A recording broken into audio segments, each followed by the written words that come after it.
Hello, and welcome to Breast Cancer Conversations, a podcast brought to you by survivingbreastcancer.org. I am Laura Carfing, breast cancer survivor and founder of survivingbreastcancer.org, a nonprofit organization providing community, education, and resources to empower those diagnosed with breast cancer and their caregivers from day one and beyond. Hello, my friends, and thank you for tuning in to another episode of Breast Cancer Conversations. As always, I am so humbled and flattered that you show up each week to hear our stories, learn from our SBC friends and supporters, and hopefully leave with a sense of community that you are not alone. A couple of quick updates. So in addition to our podcast, I would also like to invite you to join our Thursday Night Thrivers meetup. It's a no-agenda meetup where we share our personal experiences with breast cancer, ask questions, and get peer-to-peer support. Open to all stages, caregivers, and allies. All are welcome. We also host an NBC webinar series every other Sunday at 4 p.m. Eastern and a monthly book club. You can find out more about all of our upcoming events and webinars at survivingbreastcancer.org/events. We are always looking to provide you with education, support, and resources, which is why I'm so excited for today's breast cancer conversations with Kelly Grosklags. For 25 years, Kelly has helped patients, families, caregivers, and clinicians understand and cope with grief, loss, and traumatic illness. Kelly is a sought-after public speaker, presenter, social media blogger, and author of A Comforted Heart, an oncology psychotherapist perspective on finding meaning and hope during grief and loss. You can also see the toll it takes when somebody else passes away or they get to a different stage and they're not able to advocate. So then in the background, even though I don't directly know some of these women, like I grieve because I'm grieving for what they're doing for my community and I'm grieving for the other people I'm around. Welcome to the conversation. So my name's Kelly Grosklags. As Abigail said, I'm truly so grateful. I am an oncology psychotherapist up in Minneapolis, Minnesota. And I actually left practice about a year and a half ago so that I could teach more and co-produce a documentary titled Dying is Not Giving Up, which features Judy Erdahl. Some of you may know Judy, who died of metastatic breast cancer in August of 2019. And one of Judy's missions was to make sure that we talk more openly about difficult conversations in medical care. She, and I'm not breaking any confidence because she said this and we say it on the documentary, but she was a client of mine and for a long time. And we would have discussions often about she was pretty connected to Facebook world with the metastatic community and was an advocate and felt horrible about some of the lack of conversations that would happen around difficult conversations. And so she would come in. One of the things I get to do as part of my job is I get to go into the medical schools. I get to go into the PA schools, nursing schools, and try and teach how to bring up difficult conversations. The only difficult conversation isn't just about dying. It's about a lot of things, right? Sexuality, body image changes, treatment changes, quality versus quantity of living, healing versus curing, which we all can heal even when we can't be cured. And I think that's a really important concept. As Judy was getting closer to death, I would see her at her home and she asked me, and I agreed to see my patients that were end stage, even though I stopped. So I saw about 5 or 6 people until their death, and then referred the other 80 people on. And so one of the things that Judy and I talked about, I said, Judy, I want to really do this film and help because I think we have very good clinicians, but to be a very good clinician, you also have to have very difficult conversations. So she said, well, I want to be in that. I would love you to be in it. But in my mind, I'm like, you're like weeks away from dying. And I am not organized. Like when I say this, but then if you know Judy Erdahl, when she says she wants to do something, she does it. So then I just drove home thinking, yeah, I think, I got her okay to do this. I'm going to work on this. And she called me and she said, I need to be in this. I don't want to just be in this. I need to be in this. Okay. So the thing started rolling. And for those, we have another screening coming up in April So if you don't follow Conversations with Kelly on Facebook, please do. And I'll let, we've been trying to focus it right now in the industry people, for educators in medical schools and PA schools and oncology practices and beyond oncology, diabetes, everything. So that's one of the things I'm doing. Now, what led me to this work? I am not a cancer survivor. I have had people in my family die of cancer. But what led me to this work is my mother, when she was 33, had a heart attack on the grocery store floor. I was 11, and she was resuscitated and brought to an ICU in a hospital. And that was in the early 80s, before palliative care and hospice. And you guys, it could have been a lot better of a death. So only in that people didn't know. And because she was so young and vibrant, they wanted to give her a chance, but we witnessed 3 CPR events in the hospital, and the nurses didn't really know how to handle an 11-year-old. So their response was, you have to go see your mother. And I literally remember them shoving my back and me arching, because nobody prepared me for what an ICU looks like, right? So shoving my back and arching and me screaming. And I think one nurse even said something like, you've got to go in there and prove you love her, and you got to go in and talk to her. And I'm like, so I don't do any of that in my practice. I don't shove anybody up to anybody. But the thing I learned, because I knew that, no matter what your religion is or your spirituality is, we're all more alike than different. And I realized that my calling or my training started at that moment. So I've been able to utilize that in oncology work and help so many kiddos with much better end of life conversations, because we live a good life, we deserve a good death, which helps with a softer bereavement for the people we leave. It doesn't mean they don't hurt like hell. It doesn't mean all of these things, but it's different. Because, I will tell you, I've had her sisters stepped in to help raise me, and one has died. And that was a much better experience of hospice and palliative care and sitting and having conversations and talking and pain management and all these things. And it did hurt, but the bereavement has been different. So that's what led me, because most people think my mother died of cancer, and she didn't. But these are applicable, no matter, grief is applicable. And I work with all cancers, but metastatic breast cancer and breast cancer tend to be my most rewarding conferences that I've been able to, because people are, for the most part, incredibly engaged in their wellness and advocate for each other and themselves. I see that also with lung cancer. And most of the people I work with who don't have breast cancer will say, I wish we had a community such as breast cancer. There's some cancers that don't even have a ribbon. They're very, very stigmatized, so nobody talks about them. But so, our grief starts long before a death. Mm-hmm. And I think that's the one thing that's important for us to talk about here is it starts long before a death, and it has to do with a lot more than just death.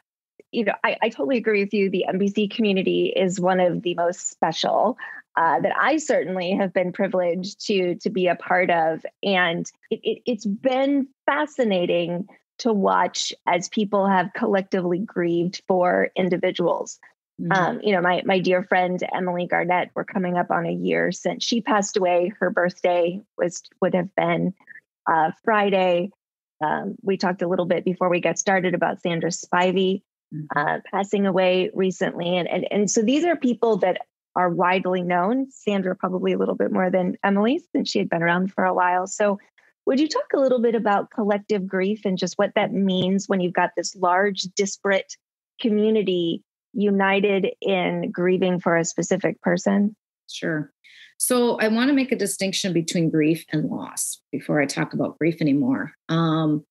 Loss is the event that happens. So whether it's a diagnosis of a mental illness, a diagnosis of breast cancer, a diagnosis of prostate cancer, whatever it may be, losing a job, treatment stops working, whatever, that is the event. And typically events have more of kind of a timeline to them.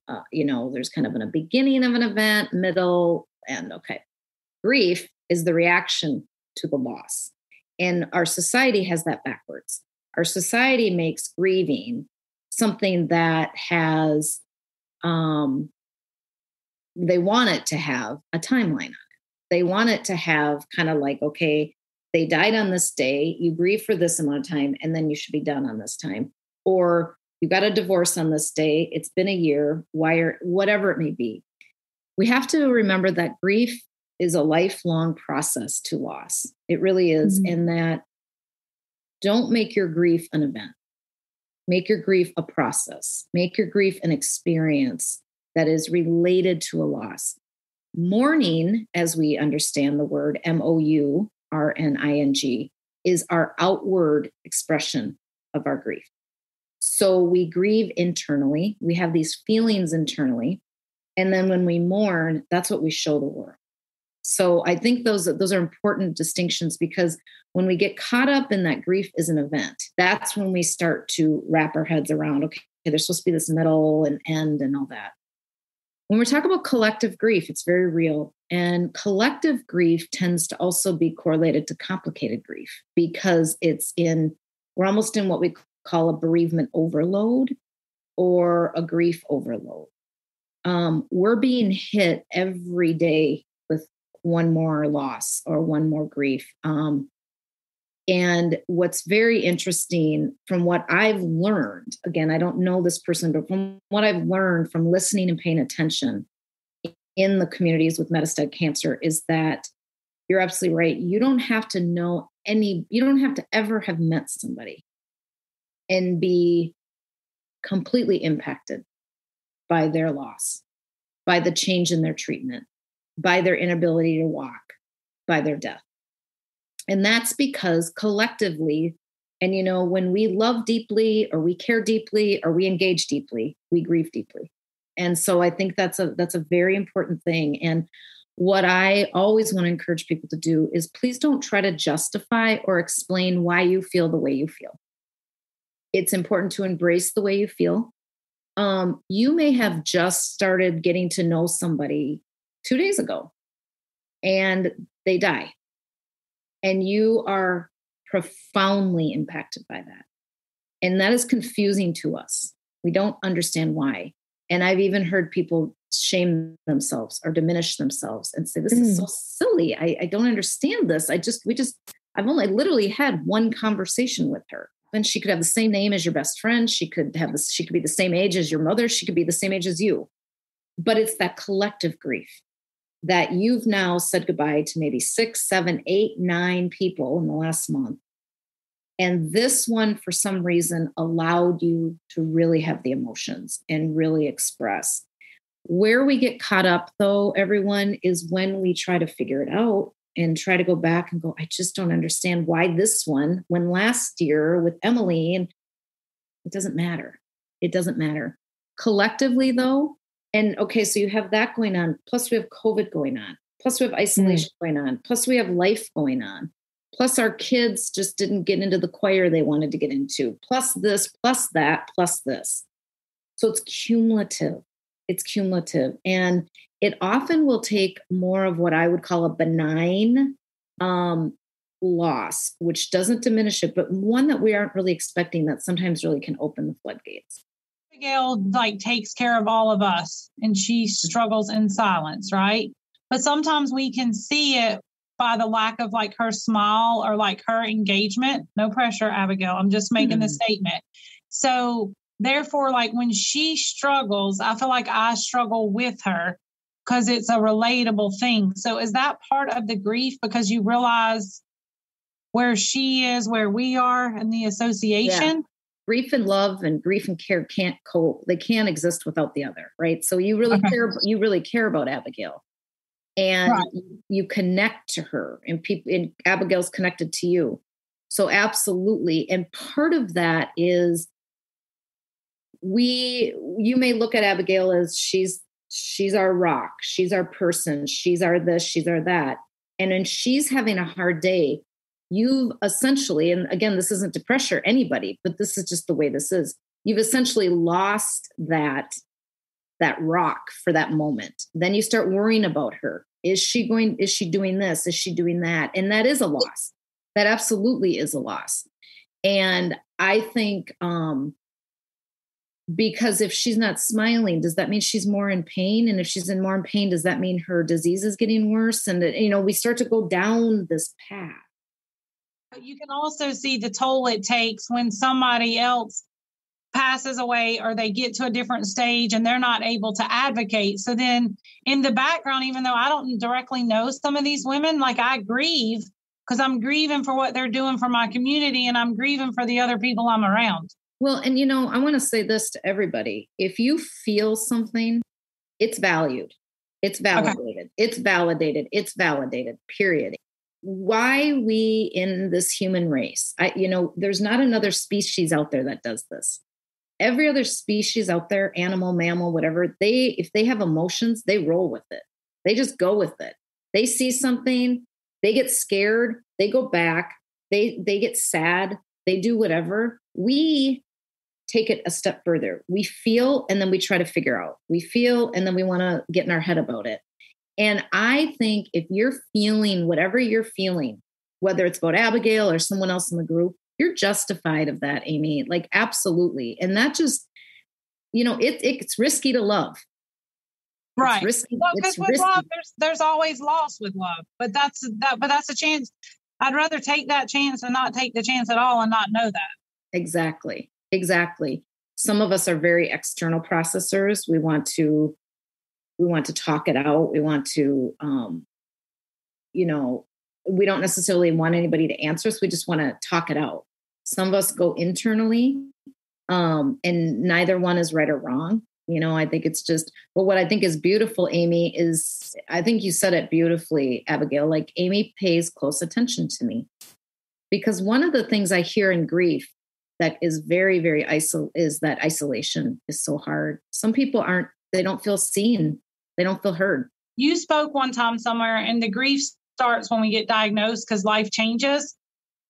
I think that was probably the most helpful thing that I've ever heard in all this process, because I didn't realize you could grieve something while you're still living it. And I think that's the misconception. Grief has a bad connotation to it. People don't like the word. It feels uncomfortable because we associate it with pain and suffering. And I understand that. It's also our right to grieve. Okay. It is one of our human rights to grieve for something when we feel sad about it changing or being different. I've grieved over something like moving out of a house, sobbing, because my kids were born there, my da-da-da-da-da-da. And it's like, people then looked at me and said, but you made the decision to move. I don't understand why you're sad.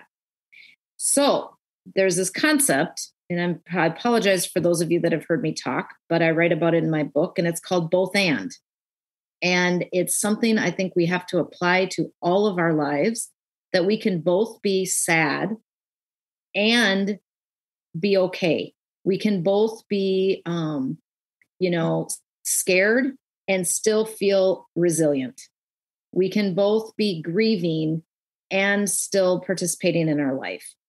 And I think that that's a really important thing. And absolutely, grief starts the moment of diagnosis. And it changes. Grief changes. But that day of diagnosis, most people will remember it very well, or remember the day that they became metastatic, or remember the day they recurred, or remember the day. Most people don't forget it. They can tell you what the weather was like. Were they on the phone? Were they in the office? Who were they with? Did the doctor seem engaged? Was it on the phone? Was it rushed? Was it a Friday at 4? God help us. And so, all of those things. But I really, if you walk away with anything today, please walk away that if you have emotions to something, those are validated and they should not need to be explained to anybody. And when I'm on calls with families, what I say is, it is not their job, their meaning whomever, the person living with cancer, the person living with heart disease, whomever. It's not their job to make you comfortable with their grief. And I'll say that again. It is not your job to make another person okay or comfortable with your grieving process. It's their job to try and hold space and understand what's going on. But whenever we are feeling like we have to get into a ring with somebody and try to explain to them, whether it's the grief, whether it's your scanxiety, whether it's whatever, it's really not our job, particularly in grief, to make another person comfortable with our process. I just want to underline that and like bold it and like flashing lights or something like that. Like it's not our job to make our experience, what we are going through, okay for anybody else. That's right. Again, I'm glad that's in flashing lights. I've been quoted on that multiple times. It's given people empowerment because it truly, I think as grievers, we are expected to try to explain and justify to people why we feel the way we do. It's just not our job. I bet Sandra, I didn't know Sandra Spivey, but I bet she had that sense of 24 years, everybody's looked to me. They've held me because I could do this for 24 years. And then can you imagine when things stopped working or she decided that she no longer wanted to suffer in that way or whatever happened and put out there publicly, I'm going to be going to hospice, which is not, by the way, giving up and is not, by the way, a defeat. But I imagine she felt that after being a 24, people put her there as that poster child of this is what is possible. And then that, but I'm proud of her. I've never met her, but I'm proud of her for sharing it publicly. She was going into hospice because I imagine that shook a ton of people.